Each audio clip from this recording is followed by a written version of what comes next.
మా తల్లి పరమ భక్తురాలు, చాలా భక్తి.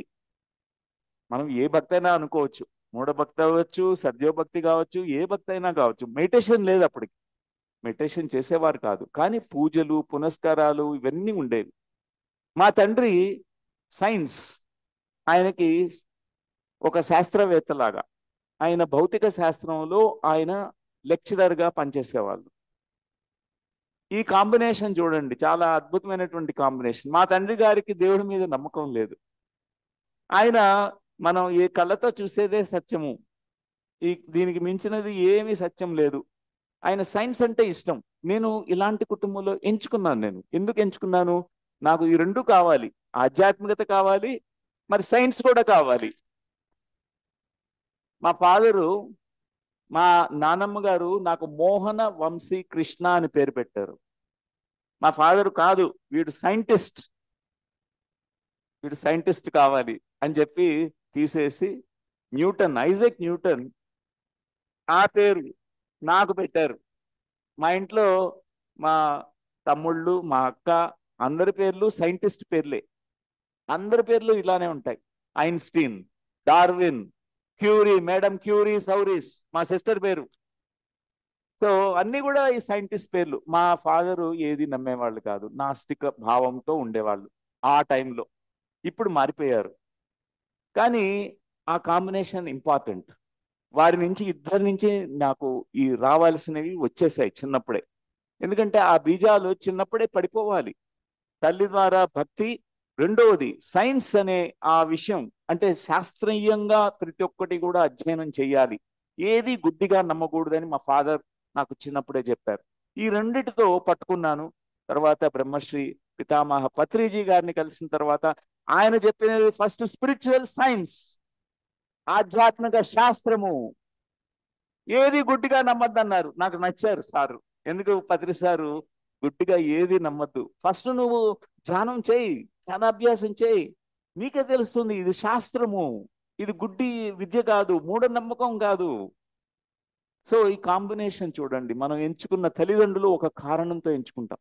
ఇంకోటి, నా తల్లిగారు, నేను ఆమె గర్భంలో ఉన్నప్పుడు హిందీ భాష నేర్చుకోవడానికి ప్రయత్నం చేసేవారు. ప్రాథమిక, మధ్యమ అండ్ రాష్ట్ర భాష అని ఉండే కదా, ఆ రెండు ముందుగానే క్లియర్ చేశారు. నేను గర్భంలో ఉన్నప్పుడు రాష్ట్ర భాష చదువుతున్నారు. ఆమెకి ఏం టెన్షన్ ఉందో, ఏం భయం ఉందో హిందీ నేర్చుకునేటప్పుడు. నాకు ఒక్క మొక్క హిందీ వచ్చేది కాదు, అన్ని భాషలు వస్తాయి. నేను ఏ భాష పట్టుకున్నా తొందరగా నేర్చేసుకుంటాను. ఇంగ్లీష్ నాకు రాదు చిన్నప్పుడు. 10వ తరగతికి, నేను 12th స్టాండర్డ్ అయిపోయిన తర్వాత మెడికల్ కాలేజ్ వచ్చేసింది, నాకు ఇంగ్లీష్ బాగా నేర్చుకున్నాను, హిందీ మాత్రం రాలా. అది చిన్నప్పుడు తల్లి గర్భంలో ఉన్నప్పుడు బ్లాక్ పడిపోయింది. మా అమ్మగారి టెన్షన్ అంతా నాకు వచ్చేసింది. తర్వాత ఇప్పుడిప్పుడు క్లియర్ చేసుకుంటున్నా, ఎందుకంటే క్లాసులు తీసుకోవాలంటే హిందీ భాష కూడా ఇంపార్టెంట్. ఎంతో మంది క్లాసులు అడుగుతుంటారు, హిందీ క్లాస్ కావాలి మాకు, హిందీ క్లాస్ కావాలి. మరి తీసుకోవాలి కదా. మనం ధ్యానం ఓన్లీ తెలుగునే కాదు, అందరికీ వెళ్ళాలి, అందరికీ నేర్పించాలంటే ఒక భాష గురించి మనం ఏం నేర్చుకోవాలి. ఎప్పటి నుంచో నేర్చుకోవడానికి ట్రై చేస్తున్నా. దీనికి కారణం ఇదేనమాట. తల్లి గర్భంలో ఉన్నప్పుడు తల్లి యొక్క భావనలు మనల్ని ఎంతగా ఇన్ఫ్లుయెన్స్ చేస్తాయో చూడండి. ఆమె భయాలు, ఆమె నమ్మకాలు, ఆమె పడినటువంటి శ్రమ, ఇవన్నీ కూడా మనకు ఉంటాయి. కానీ ధ్యానంలోకి వచ్చిన తర్వాత మనము కొత్త జన్మనిచ్చుకుంటాం. దాన్నే ద్విజత్వము అంటాం. ద్విజుడు అంటే ట్వైస్ బాండ్, 2 సార్లు పుడతాడు ప్రతి మనిషి. చనిపోయి మళ్ళా పుట్టడం కాదు, ఒకటే శరీరంలో. ధ్యానం మునుపు జీవితం వేరు, ధ్యానం తర్వాత జీవితం వేరు. మనం ఆత్మ జ్ఞానంతో ఒక్కసారి వెలుగుతాం, ఒకసారి మన ఆత్మ జ్యోతి వెలుగుతుంది కదా.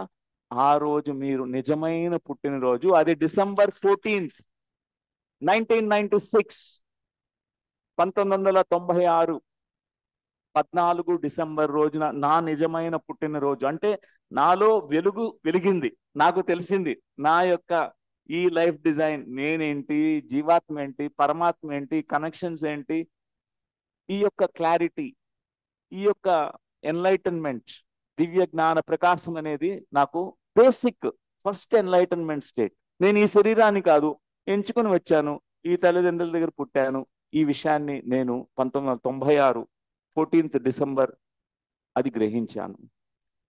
ప్రతి ఒక్కరం కూడా 2 సార్లు పుడతాం.